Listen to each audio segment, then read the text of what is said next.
Pokémon Center might be one of the craziest sites in the world right now for getting Pokémon. I'm talking being able to get 20 Elite Trainer boxes in one drop, and being able to buy old products of Pokémon that haven't released in the last 6 months, products that are worth 6 times the price that you pay for them. And they drop stock, and I mean a lot of stock, and it drops almost every single week. Sometimes it's brand new unreleased products, and then sometimes it's products that people thought were gone forever. And on top of all of that, it explains why so many people are chasing this website. But the question remains, is it still worth chasing in 2026, or is it one of them websites that looks insane from the outside, but is much harder than people think?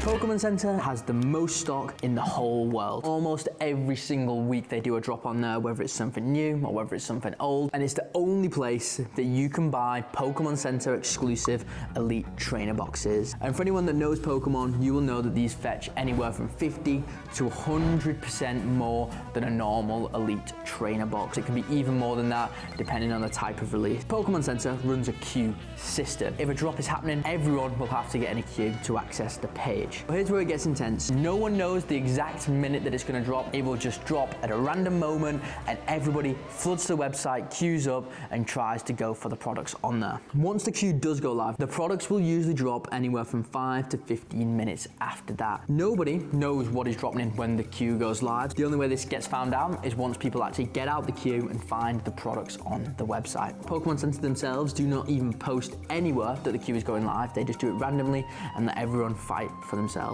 The entire website basically boils down to timing. If you're too early in the queue, you risk being kicked out of the queue, and then you have to get back in the queue, which could be 500,000 people in front of you. And if you're in the queue too late, you risk the products being sold out once you finally get out of that queue. There is 2 completely different types of drops on Pokémon Center. Drop type number 1 is a pre-order for something that hasn't released yet. These can last anywhere from 1 hour to 2 hours depending on what product it is that they're dropping. The way you pay for pre-orders as well is by essentially authorizing a charge on your card. So you authorize Pokemon to charge your card later down the line. The second type of drops on Pokémon Center are restocks. Restocks of products that might have released 6 months ago, 12 months ago, and these products usually don't last on Pokémon Center for very long. Usually it's between that 10 or 20 minute mark if it's something really good and something really old. So now let me explain exactly how you bot this website. First of all, you're gonna need a bots like Stellar AIO or Hidden or whatever bot it may be that supports Pokémon Center. You're going to need profiles and you're going to need proxies within your bot. A big mistake I see a lot of people making with Pokémon Center is using residential proxies. Residential proxies, for those of you experienced with botting, you will know that they rotate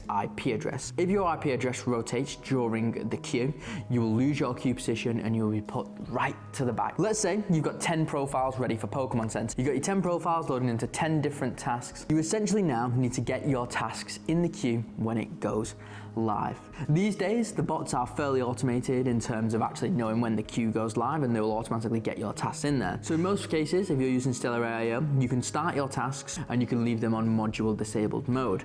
As soon as the queue goes live, the bot will automatically tick over and start entering your tasks into the queue. Like I mentioned before, it's about the perfect timing. Within the bots, there are ways to delay how fast your task will start. So if the queue goes live, they can wait X amount of seconds before getting in the queue. And that is how you perfectly time the bot to get in the queue at the right time. For each task that you have, you must solve a captcha to get in the queue. And if you've watched another video of mine where I mentioned one-click captchas, this is where they are incredibly valuable. If you have 50 tasks going in the queue on Pokémon Center, 50th task that you solve a captcha for will be extremely far behind in the queue.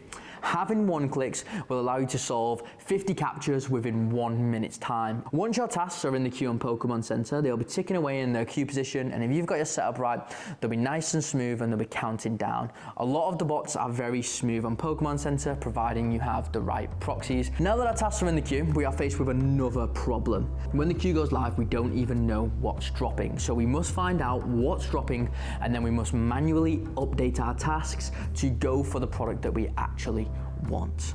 Once we've done that and our tasks get outside the queue, they will start purchasing the products for us. And ultimately, Pokémon Center is one of them sites where it's not really about speed, it's about the perfect time to get in the queue, and that defines your success. Once you get out of the queue, the task will check out extremely smoothly and you should be good to go. With Pokémon Center, it's about being able to be active during the drops. It's about curating that perfect timing to get in the queue, and it's about having one-click captures as well. Even in the real world, it's an insane site. And if you want to bot Pokemon and get tens of units, this is the #1 site that I would focus on. It's a site that doesn't change that often. You can have a setup that can be working months at a time. And realistically, the only real blocker for a lot of people out there is actually having the right guidance, having the right proxies, and actually being available during a drop to solve the captures, to make sure the bot's going smooth, and to update the product IDs. If you can achieve that, if you can be around during a Pokemon Center drop, and if you can do all of that, it is one of them sites that is more than worth botting in 2026, and it would be my ultimate #1 recommendation for anyone looking to buy and bot Pokemon. And if you want the ultimate guide and the exact setup, the exact proxies that you should use for botting Pokemon to get the product IDs handed to you on a plate so you can do the drop as smooth as possible, click the link below, check out our Botting Mentorship, find out more. And people, I will see you in the next one.